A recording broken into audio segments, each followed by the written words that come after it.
Hello everyone, welcome to my channel. This is Mansi Turi. So कैसे हैं आप सब? आई होप आप सब अच्छे होंगे। सो जैसे कि आप जानते हैं, हमने हॉब्स के बारे में अब तक पढ़ लिया है, लॉक के बारे में अब तक पढ़ लिया है। आज हम पढ़ने वाले हैं जीन जैक रूसो के बारे में। ठीक है, इन तीनों ने ही सोशल कॉन्ट्रैक्ट थियरी दी है। तीनों में ही कुछ कुछ डिफरेंसेस है। जैसे कि हॉब्स की जब हम पढ़ रहे थे तो आपने देखा कि उन्होंने नेगेटिव साइड देखा है ह्यूमंस का। ठीक है, स्टेट ऑफ नेचर में जिस तरीके की बातें बोल रहे हैं, वो कहते हैं कि अनार्की रहती है, लोग आपस में लड़ते हैं, झड़कते हैं। जिस चीज़ को पाने के लिए लोग अपने अधिकारों का बलिदान करते हैं और अपने पर कोई भी अधिकार वो नहीं रखते हैं। ठीक है, इसी के अपोजिट जब हम जॉन लॉक के बारे में बात करते हैं तो वो ह्यूमन का पॉजिटिव साइड देखते हैं। ठीक है, कि म्यूचुअल अंडरस्टैंडिंग रहती है आपस में सभी के। लेकिन आज हम पढ़ने वाले हैं रूसो के बारे में, तो किस तरीके से ये अपनी थियरी दे रहे हैं, सोशल कॉन्ट्रैक्ट थियरी, आज हम बात करें। सो चलिए करते हैं वीडियो को start. Okay, so basically Rousseau का जो बर्थ है 28 जून 1712 को हुआ था। कहाँ पर? जेनेवा में। उनकी जो लाइफ थी वो काफ़ी ज़्यादा उथल पुथल का दौर उस वक्त चलता था। ठीक है, तो ज़्यादातर वो क्या करते हैं, लिबर्टी के बारे में ज़्यादा बात करते हैं और डेमोक्रेसी के बारे में। ठीक है, वर्क्स पर इनके बात कर लेते हैं हम। सबसे पहले जो इनकी इंपॉर्टेंट बुक आती है वो है discourses on the moral effects of the arts and sciences, जो कि 1751 में आई थी। ठीक है, और इसके बाद आती है discourses on the origin of inequality 1755 में, इकोनॉमिक पॉलिटी 1755 में, सोशल कॉन्ट्रैक्ट 1762 में, द ईमाइल 1762 में, कन्फेशंस। इसी के साथ इनके काफ़ी सारी बुक्स और हैं जो कि देखने को मिलती है। ऑलराइट, अब हम मेन पॉलिटिकल आइडियाज़ के बारे में बात करेंगे जो कि रूसो ने दिए। सबसे जो मेन पॉलिटिकल आइडिया में जब हम आते हैं तो सबसे इंपॉर्टेंट इनमें है रूसो की थियरी है सोशल कॉन्ट्रैक्ट की, जो कि हॉब्स ने भी दी है और लॉक ने भी दी है। ठीक है, सबसे पहले तो ह्यूमन नेचर के बारे में वो बात करते हैं। उनका क्या मानना है कि ह्यूमन्स किस तरीके से होते हैं, वो स्ट्रेस में अपना जीवन बिताते हैं। स्ट्रेस यानी कि बहुत ज़्यादा तनाव में रहते हैं, सोचते ज़्यादा हैं। ठीक है, उनमें दो तरीके की उनमें फीलिंग्स पाई जाती है। एक तो होती है सेल्फ लव यानी कि खुद से प्यार करना, दूसरी होती है सिंपैथी। ठीक है, यानी कि दया भावना।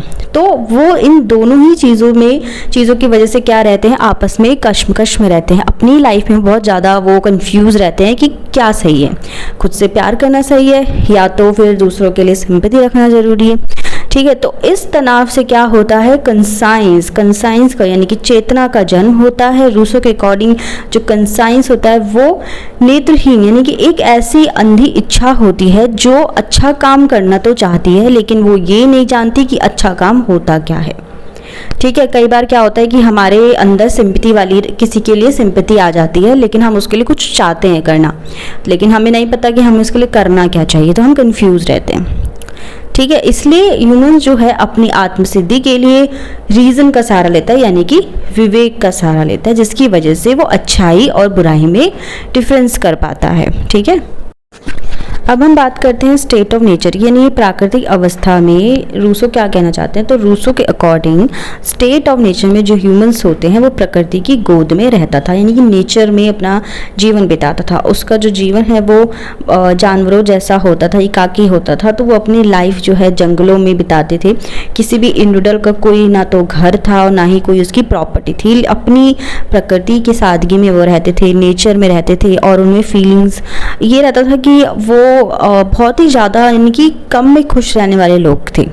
ठीक है, सो अब बात होती है causes of the social contract, जिसके बाद देखो स्टेट ऑफ नेचर में किस तरीके से बोल रहे हैं कि ह्यूमंस जो है वो एक जंगलों में रहते थे, बहुत ही भोले थे, उन्हें नहीं पता था क्या सही है यानी कि कितना चाहिए आपको, प्रॉपर्टी क्या होती है या सब चीज़ों का उन्हें नॉलेज नहीं थी। लेकिन धीरे धीरे अब क्या हुआ, अब जो उनकी मासूमियत है वो जाने लगी। ठीक है, किस तरीके से पहले क्या थे, वो प्रकृति की गोद में रहते थे, ह्यूमंस निर्मल पंछी की तरह रहते थे। लेकिन धीरे धीरे क्या होता चला गया, उनकी जो लाइफ है वो अब लालच की तरफ बढ़ती चली गई। किस तरीके ह्यूमंस को अग्नि का ज्ञान हुआ, अग्नि की नॉलेज हुई उन्हें। ठीक है, मोटे कुछ ढंग के हथियार आए उनके पास, कुछ टूल्स आए, ये जितने भी ये सभी चीज़ें अस्तित्व में आने लगी अब धीरे धीरे। जो भी जिस तरीके का उनको जो पहले की लाइफ थी ना, घुमक्कड़ बंजारे वाली जो उनकी लाइफ थी, जो जंगलों में वो रहते थे, कंदमूल खा लिया करते थे, तो वो अब लाइफ जो है अब बदलने लगी। सभी को प्रॉपर्टी का भी धीरे धीरे लालच आने लगा और धीरे धीरे अब फैमिली सभी चीज़ का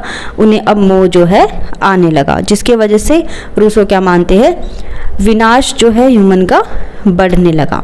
ठीक है, सो रूसो यहाँ पे क्या कह रहे हैं कि सभ्यता धीरे धीरे बढ़ती गई, यानी कि सिविलाइजेशन अब होने लगा। तो इसी के साथ साथ जो है दरिद्रता, एक्सप्लॉयटेशन, ठीक है, बीमारी, ये सभी चीज़ जो है बढ़ती चलेगी, जो इंसान में अब क्या आने लगा, स्ट्रेस का लेवल बढ़ता चला गया। ठीक है, जो सोसाइटी है उसकी दशा अब बहुत ज़्यादा ख़राब होने लगी, क्योंकि अब जो ह्यूमन है ना वो प्रकृति से बाहर आ चुका है। अब वो लोभ और लालच वाली दुनिया में जा चुका है, यानी कि सभ्यता के बढ़ते बढ़ते उनकी ज़रूरतें भी अब बढ़ गई। ठीक है, तो इस वजह से क्या हो रहा था कि अब जो इंसान की जो ज़रूरतें बढ़ने लगी और उनका विनाश भी अब जो है रूसो देख रहे थे। ठीक है, तो इस वजह से इन सभी बेड़ियों को तोड़ने के लिए रूसो क्या बताते हैं कि सोशल कॉन्ट्रैक्ट किया गया। ओके, अब social contract and nature of state. देखो, वॉर और कॉन्फ्लिक्ट के वातावरण को ख़त्म करने के लिए रूसो एक सोशल कॉन्ट्रैक्ट की इमेजिनेशन यहाँ पे कर रहे हैं। ठीक है, जितनी भी थियरी, जितनी भी थॉट्स हैं, इन सभी की ये इमेजिनेशन ही है, ये आपको पता होना चाहिए, ऐसा कुछ हुआ नहीं था। ठीक है, ये इनकी फिलॉसफी है, इनके थॉट्स हैं। सभी इंडिविजुअल एक जगह पर इकट्ठे हुए, ठीक है, सभी एक जगह पर आए और उनके थ्रू जितने भी उनके राइट्स हैं वो सब त्याग दिए गए, यानी कि अब उनके पास कोई राइट नहीं रहेगा। लेकिन अधिकारों का ये समर्पण किसी भी एक पर्टिकुलर इंडिविजुअल के लिए, ना तो पूरी सोसाइटी के लिए किया गया। तो रूसो के अकॉर्डिंग ह्यूमंस ने आपस में ही एक समझौता किया। इस समझौते में सभी इंडिविजुअल्स ने पार्ट लिया। ठीक है, कोई भी नहीं छूटेगा। हर एक इंडिविजुअल अपने राइट्स को किसी भी पर्टिकुलर इंडिविजुअल को ना देकर पूरी सोसाइटी को देगा। किसी एक पर्सन को नहीं देना है, आपको अपने राइट्स देने हैं। आपको अपने राइट्स का जब आप त्याग करोगे तो सभी पूरी सोसाइटी को आपको देना है। ठीक है, किसी भी एक जने को नहीं। तो इस तरीके से ये समझौता एक ये कह सकते हैं आपकी पर्सनल तरीके से देखा जा, पर्सनल तरीके से ना देखकर पूरा एक कह सकते हैं ना कि सामूहिक रूप कहना। ठीक है, यानी कि ग्रुप में ये चीज़ें हो रही थी, एक के साथ नहीं होना है। ये सब, ये जितना भी पूरा कॉन्ट्रैक्ट है ये सभी के लिए है। जो भी चीज़ें होंगी वो ग्रुप में होंगी। ठीक है, सो फ्रेंड्स, ये थी रूसो की social contract theory. I hope आपको अच्छे से क्लियर हो रही हो। ठीक है, सो आज जो हमने डिस्कस किया है वो इनकी सोशल कॉन्ट्रैक्ट थियरी को डिस्कस किया है। नेक्स्ट वीडियो यानी कि पार्ट 2 में इनकी जनरल विल की थियरी आएगी। ठीक है, वो भी काफ़ी इंपॉर्टेंट है। इनके बारे में जब पढ़ा जाता है तो ये 2 थियरीज इनके बारे में ज़रूर पढ़नी होती है। जनरल विल की भी काफ़ी इंपॉर्टेंट है, तो उन्हें थोड़ा सा हमें अच्छे से डिस्कस करना है, इसलिए मैं उसे पार्ट 2 में लूँगी, लेकिन पार्ट 1 में हम इसे ही रखेंगे। ओके, क्रिटिसिज्म इनकी फिलॉसफी का हम नेक्स्ट वीडियो में देखेंगे पार्ट 2 में।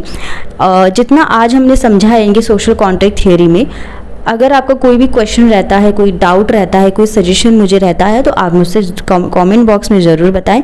साथ ही साथ वीडियो अगर आपको पसंद आया हो तो प्लीज़ लाइक कीजिए और अपने फ्रेंड्स के साथ ज़रूर शेयर करें। सब्सक्राइब करना बिल्कुल ना भूलें। मिलते अपने नेक्स्ट वीडियो में। Till then, bye bye, take care.